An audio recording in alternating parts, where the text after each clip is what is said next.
আলহামদুলিল্লাহ। তাহলে আমরা যদি পারলৌকিক মুক্তি পেতে চাই তাহলে আমাদেরকে অবশ্যই এই জমিনে সুপারম্যান হওয়া লাগবে। সুপারম্যান হতে গেলে কোরআন আর সুন্নাহ অনুযায়ী হওয়া লাগবে। ভাইরা আমার, আল্লাহ রাব্বুল আলামিন কোরআনুল কারীমের ভিতরে জাহান্নামের বর্ণনা করতেছেন। জাহান্নামীরা যখন জাহান্নাম তাদের অ্যাটাস্টেড হয়ে যাবে, সাব্যস্ত হয়ে যাবে, এরপরে কোরআনুল কারীমের ভিতরে আল্লাহ তাআলা বলেন তাকাদু তামাইয়াজু মিনাল গায়জ কুল্লামা উলকিয়া ফিহা ফাউজুন শাআলাহুম ফাজানাতুহা আলাহু ইয়াতিকুম নাযীরা। ফেরেশতারা বলবে তোমরা জাহান্নামী হয়ে গেলে, জাহান্নামে কেন আসছো? জমিনের বুকে কি আল্লাহ তাআলা কোরআনের বাণী প্রচার করেন নাই? জমিনের বুকে কি আল্লাহ তাআলা নবী রাসূল তোমাদের কাছে কোরআন বর্ণনা করে নাই? জমিনের বুকে যারা আলেম ছিল তারা কি কোরআন হাদিসের কথা তোমাদের মাঝে প্রচার করে নাই? তারা অপরাধীদের অপরাধ স্বীকার করবে, বলবে আল্লাহ তারা অবশ্যই বলেছে, কিন্তু আমরা কখনো তা স্বীকার করি নাই। আলাম ইয়াতিকুম নাযীরা ক্বালু বালা ক্বাদ জাআনা নাযীরা ফাকাযযাবনা ওয়া কুল্লুনা মা নাযালাল্লাহু মিন শাইইন। তারা বলবে আল্লাহ হ্যাঁ তারা কোরআন থেকে আলোচনা করেছিল, পৃথিবীর বুকে কোরআন শুনাইছিল, ইসলামী জালসার আয়োজন করা হয়েছিল, মাঝে মধ্যে কোরআন কারীমের আলোচনা হয়েছিল, কিন্তু আমরা তো তা মানি নাই। আমরা সেগুলো প্রলম্বিত করেছি, সেগুলোকে আমরা নস্যাৎ করে দিয়েছি। আল্লাহ রাব্বুল আলামিন বলবেন তাহলে তো তোমরা পালন করো নাই, তাহলে যাও যাও বান্দা তোমরা জাহান্নামে চলে যাও। তারা এই জমিনে আল্লাহ তাআলার কাছে বলবেন ইযা তুতলা আলাইহি আয়াতুনা ক্বালা আসাতিরুল আওয়ালিন। তারা বলবে আল্লাহ তাআলা তারা কোরআন পড়েছেন, তারা জমিনের সুন্নাহ অনুযায়ী জীবন গঠন করতে বলেছেন, তারা আসনা আলোচনা করেছে, ঈদে মিলাদুন নবী আলোচনা করেছে, ইসলামী জালসার আয়োজন করেছে, আমরা তা পালন করি নাই। কোরআনের ভাষা অনুযায়ী তারা বলবে ইযা তুতলা আলাইহি আয়াতুনা ক্বালা আসাতিরুল আওয়ালিন। তারা বলবে না না আমরা সেটা স্বীকার করি নাই। তারা বলবে অযথাই কোরআন আলোচনা করে ইসলামী জালসার আয়োজন যায়, সুতরাং পালন করে নেয়।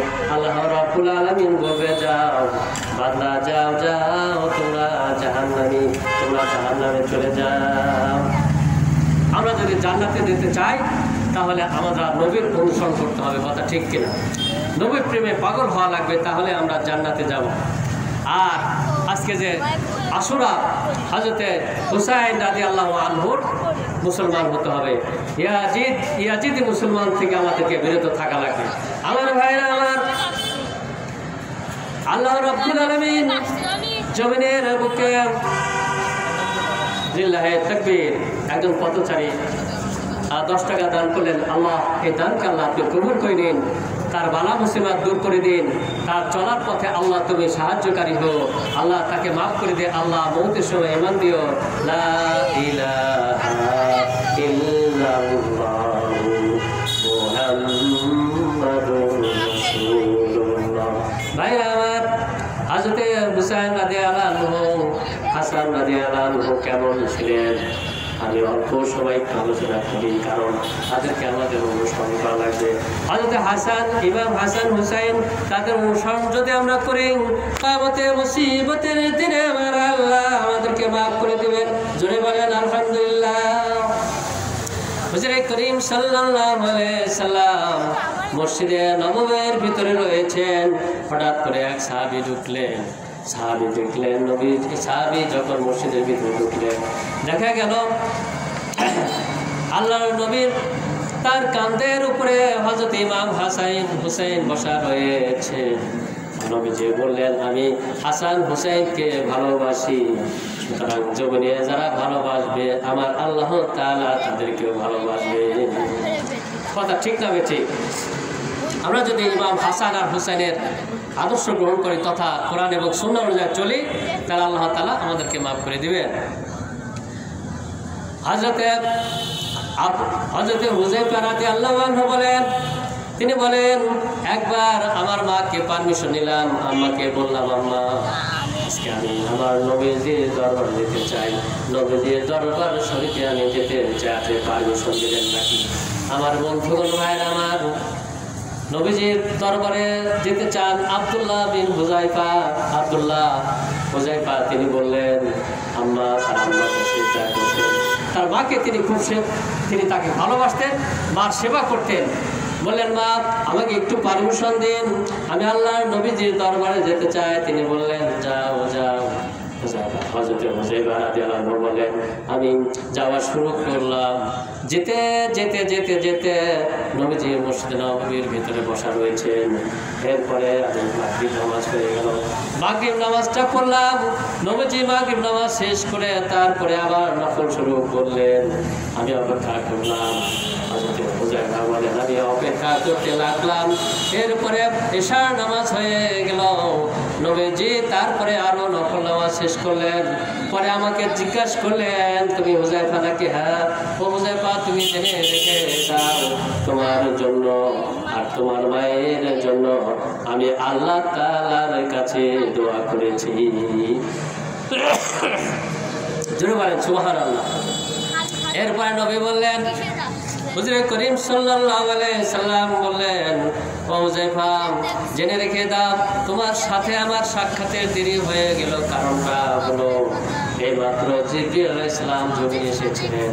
তিনি ঘোষণা করে দিলেন যে আমার নাতি হযরতে হুসাইন আর হাসান তিনরা হলেন জান্নাতি যুবক, যারা রয়েছে তাদের সর্দার। জান্নাতে যে সকল যুবক যাবে তাদেরকে গার্ড অফ অনার দিয়ে হাসান এবং হুসাইন রাদিয়াল্লাহু আনহু তাদেরকে জান্নাতে আল্লাহু আকবার ধরে দিয়ে জান্নাতে নিয়ে যাবে। কিন্তু আমাদের কি করতে হবে? আমাদেরকে এই জমিনে সুন্নাত অনুযায়ী চলতে হবে, কোরআন অনুযায়ী চলা লাগবে। আমার ভাইরা আমার, হযরতে উসামা ইবনে যায়েদ রাদিয়াল্লাহু আনহু বলেন নবী আমার হযরত ইমাম হাসান হুসাইনকে অত্যন্ত ভালোবাসতেন।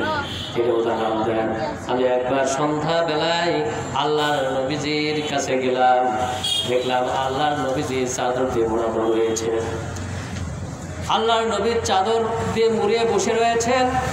হযরতে উসামা বিন যায়েদ বলেন নবীজির সাথে আমি কথা শেষ করলাম।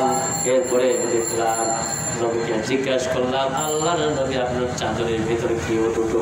নবী আমার সোনার জবান দিয়ে বললেন যায়েদ রে এই দুটো হলো আমার নাতি হযরতে হুসাইন আর হাসান। এবং তিনি বললেন আল্লাহর কাছে দোয়া করলেন আর বললেন যায়েদ রে আসো আমরা আল্লাহর কাছে দোয়া করি, আল্লাহ রাব্বুল আলামিন যেন ইমাম হাসান হুসাইনকে রাব্বুল আলামিন যেন ভালোবাসেন। আর জমিনের বুকে যারা হাসান হুসাইনকে যারা ভালোবাসবে আমার আল্লাহ রাব্বুল আলামিন তাদেরকেও ভালোবাসবে। মারহাবা। আরো একজন 20 টাকা দান করলেন। আল্লাহ ছোট্ট ছেলে, আল্লাহ যুবক ছিলেন, রব্বুল আলামিন তার মনের কামনা বাসনা আল্লাহ তাআলা পূরণ করে দাও, নামাজি করে দাও। হযরতে ওমর রাদিয়াল্লাহু আনহুর আমল একটি ঘটনা। আল্লাহ রাব্বুল আলামিন ইয়াংস্টারদের বেশি ভালোবাসেন, যুবকদের বেশি ভালোবাসেন। একটা যুবক ওমর রাদিয়াল্লাহু আনহুর আমলে একটা মেয়েকে উত্তপ্ত করত, রাস্তায় হাই আই লাভ ইউ বলতো, ডিস্টার্ব করতো। সেই মেয়েটি ছিল আল্লাহর ওলি। তিনি বললেন হে যুবক তুমি যদি আমাকে পেতে চাও তাহলে তুমি নামাজ পড়ো। 40 দিন একাধারে তিনি নামাজ শুরু করলেন। এরপরে ওই যুবককে বললেন যুবককে তুমি যেহেতু নামাজ পড়েছো তাহলে তুমি এখন আমার ডাকে সাড়া দাও। যুবক বলল ও যুবতী না না আমি নামাজ পড়েছি, নামাজে এত তৃপ্তি পেয়েছি, আল্লাহকে গ্রহণ করেছি, এই জমিনে আমি আর তোমার প্রয়োজন নাই। সুতরাং এই জমিনে যদি আমরা ভালো থাকতে চাই, কাল কিয়ামতে মুসিবতের দিনে যদি মুক্তি পেতে চাই, আমরা সকল খারাপ কাজ থেকে আমরা বিরত থাকব এবং আমরা কোরআন এবং সুন্নাহ অনুযায়ী জীবন গঠন করব। সুতরাং আসুন, আপনার নামাজের পরে আরও ভালো ভালো আলোচনা হবে, আরও ভালো ভালো বক্তা রয়েছেন, আপনারা নামাজের পরে এখানে বসে আলোচনা করবেন।